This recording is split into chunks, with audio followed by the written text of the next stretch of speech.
Hey YouTube people, today I am going to be making dubstep. Well, actually I've already made a song and I'm just going to be breaking down how I made the song, some of the sound design and structure. Well, actually when I say dubstep, this is more like future rhythm slash color bass, because it's kind of colorful, it's kind of melodic at times.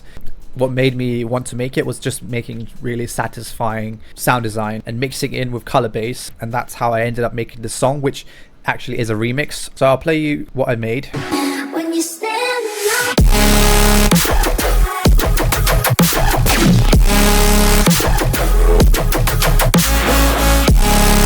Well, let me just explain the drums first of all. So we got the kick and the snare, normal kick. Simple as that. I just found a nice sample and I layered it with another one just to add a little bit more impact. It's very short, so them together it sounds like it just hits a lot stronger. And then I got the snare, which is also the kick layer on top of it too.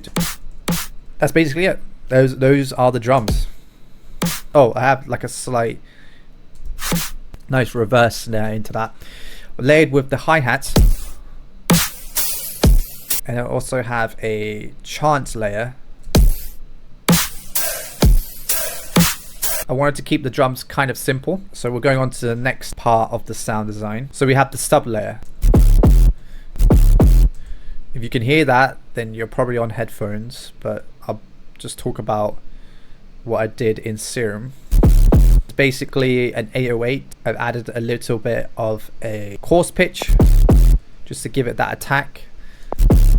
Put it on there, put the attack up, and it's on overdrive too, just to give it a little bit more distortion, controlling some of the white noise here, so it makes it a bit more interesting. Basically that. And then we have the melodic part of the song, which is the first layer here, just a saw wave with a chorus, cutting out the lows. The thing is, now that I'm actually editing some of the notes within Serum, so I put this up 7 semitones. The second layer of this stab is this sound here. It's just a high pitch, kind of like an alarm sound. You can't really hear it, but anyway. So this is a sample I found. It's basically a super distorted sustained bass. And that's basically most of the sound, but if I play them together, they sound quite nice. Can't remember where I got it from, but it has M wave on it to make it a bit more stronger. As you can see, this gives it a bit more texture. Also have chroma, staying on the right key. That's pretty much that for the first layer. So if I just play it all together, this is what it sounds like.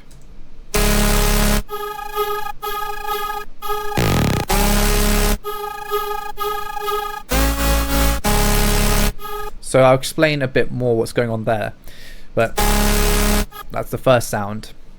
And then we hear this, which is background texture.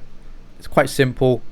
It's just another saw wave up 7 semitones, a bit of unison. I could add more, but this is just very in the background and I want to keep it simple. The chorus makes it sound kind of nice, kind of futuristic. There's also this, and then we got this. It's the same sound before, but I've pitched it down and I've adjusted the coarse pitch. Here I've added it into a group just to mess with the auto pan. Simple as that. I mean, I didn't want to be too complicated with it. At first I didn't have this, so it just, but I wanted it to be a bit more interesting, offset slightly. And then on the second half it basically just goes up. Yeah, I actually also have a coarse pitch here. Oh, I have it here, I think. Just very slightly. Now we're going to go through the main sound here, which is actually a sample. A lot of processing behind it to make it sound more unique. Without any effects. It does sound pretty good still. So this is with everything turned off.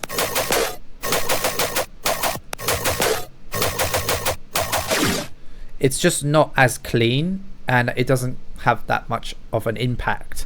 So if I put on my chain of everything, which is basically a mixture of cutting out the lows, saturating, distorting the sound, several vocoders, basically a little bit of reverb, more saturation, and that's basically it.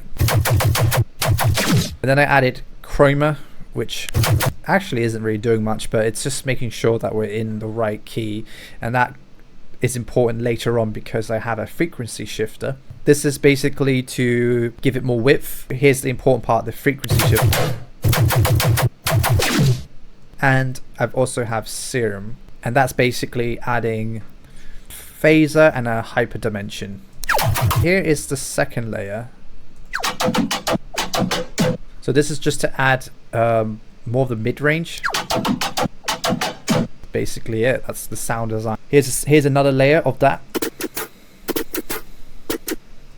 So I basically resampled what I had before, and I've put it on beats and put the transient all the way down just to give it that more of an attack. If I play it together, so it's a very subtle effect, but you can hear that. Combined with the sub bass, it kind of just blends in very nicely. So I'll play that one more time. When you stand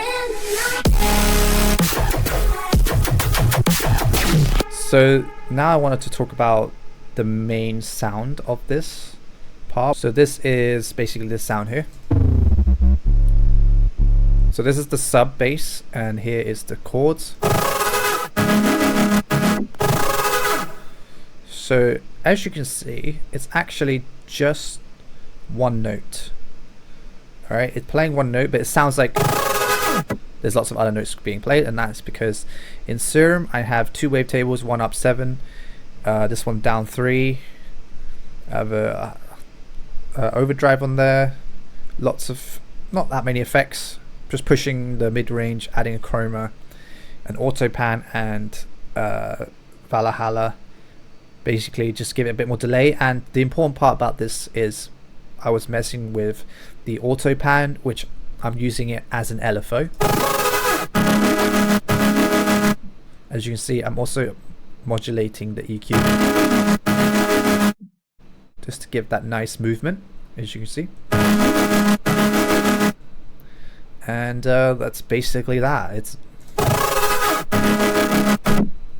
and you can tell I'm also messing with the coarse pitch here, and because I have chroma on, it will always keep it in the right key, but so I could just mess around with just making something sound abstract. I thought that sounded really cool. So yeah, that's. I hope you've learned something. I'm just gonna play the drop now. if you knew you could never fall.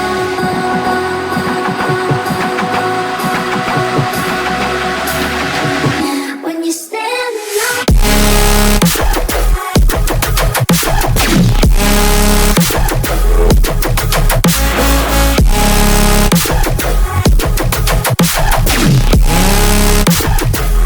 Would you even dare? I'll leave him with a